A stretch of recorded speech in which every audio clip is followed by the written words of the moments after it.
สองภาษาเล่มสี่บทที่สองหน้า13ห้องป.4โรงเรียนบ้านข่อยแต่ละบ้านในประเทศของเฮามีโรงเรียนประถมเพื่อเป็นบ่อนศึกษาหำเรียน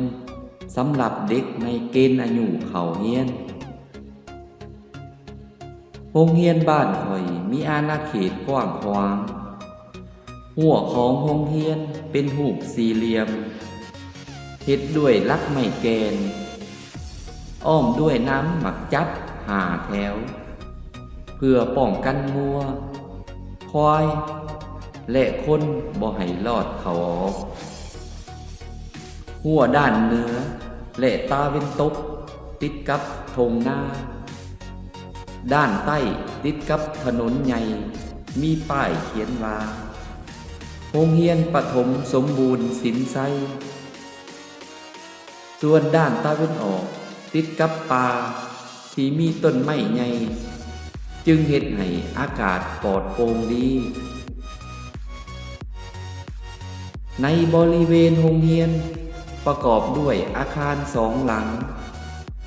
หลังที่1อยู่ทางทิศตะวันออกมีห้องเรียนป. 1 ป. 2 ป. 3 ป. 4 และป. 5หลังที่2อยู่ทางทิศตะวันตกมี3 ห้องซึ่งเป็นห้องของผู้อำนวยการห้องพักนายครูและห้องสมุดของโรงเรียนระหว่างอาคารทั้ง2 หลังมีเดินกว้างและสวนดอกไม้อ้อมลักทุ่งคนที่เดินทางผ่านไปมาจะเห็นทุ่งปิวสะบัดอยู่เทิงยอดเสาอย่างสง่างาม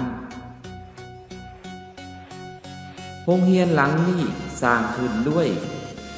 การสมทบขึ้นระหว่างรัฐบาลกับชาวบ้านข่อยและบ้านใกล้เคียงที่มีลูกหลานมาเรียนในโรงเรียนนี้แต่ละมื้อพวกข่อยเปลี่ยนเพียนกันรดดอกไม้ทำความสะอาดเดินและห้องเรียนไผมาเห็นก็ย่อมว่า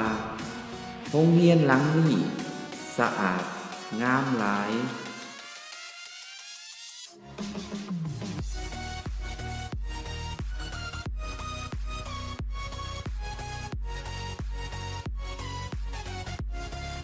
sống ngừ tập 4 bài thứ 2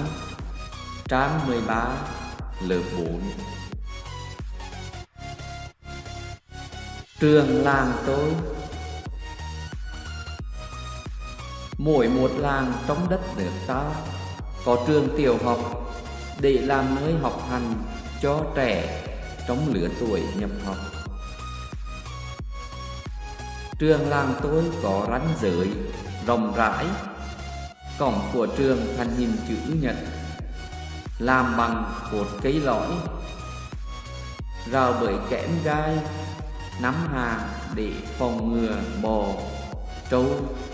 và người không cho chui vào ra. Hàng rào phía bắc và phía tây ráp với đồng ruộng, phía nam ráp với đường cái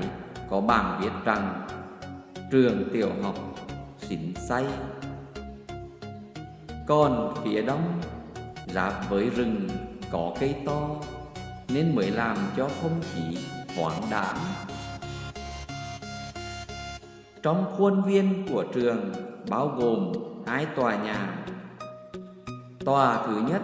ở hướng đông có lớp học lớp 1, lớp 2, lớp 3, lớp 4 và lớp 5. Tòa thứ 2 ở hướng Tây có 3 phòng là phòng hiệu trưởng, phòng nghỉ giáo viên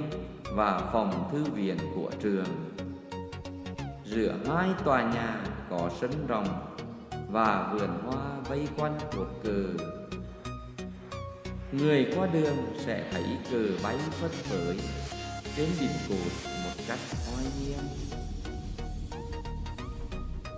Ngôi trường này được xây dựng từ vốn đối ứng giữa chính phủ với dân làng tôi và làng lân cận mà có con em đến học tại trường này.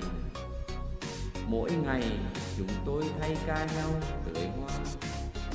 làm vệ sinh sân và lớp học. Ai đến thấy đều khen rằng ngôi trường này thật đẹp lắm.